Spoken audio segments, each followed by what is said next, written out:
आणि काही काही बूथमध्ये तर 15% मतदान जे आहे हे 2 तासामध्ये झालेलं आहे. मला वाटतं हे चांगलं लक्षण आहे लोकशाहीचं. लोक जे आहेत या गरमीमध्ये देखील उतरून मतदान करतायत आणि या लोकशाहीला मजबूत करतायत. पण काही ठिकाणी पोलिंग बूथ्समध्ये EVM खराब असल्याची ही बातम्या मुख्यतः डोंबिवली काही ठिकाणी असे 2-3% गोष्टी होत असतात. टेक्निकल गोष्टी आहेत, त्या टेक्निकल गोष्टी ज्या आहेत त्या रेक्टिफाय लगेचच होत असतात. आणि प्रचाराचा स्तर खूपच खालवलेला दिसला या सगळ्या खास करून ठाणे डोंबिवली आणि या परिसरात. माझ्याकडे कोण विरोधक आले नाही प्रचार करण्यासाठी.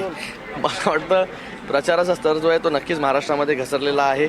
ज्या प्रकारे जे आहे हे लोकांचे आई बाप बहीण भाऊ या सगळ्या गोष्टी काढल्या गेल्या, तर लोक जे आहेत त्यांना आज जे आहे हे उत्तर या मतपेटीतून देतील आणि 4 तारखेला जे आहे या सगळ्या गोष्टी आपल्या सगळ्यांच्या समोर येतील.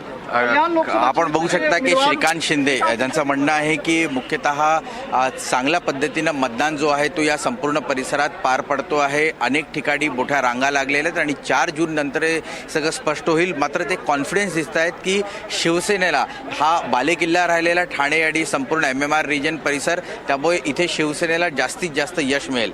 कॅमेरा पर्सन संदेश भाईकर सोबत रौनक कुकडे, NDTV मराठी.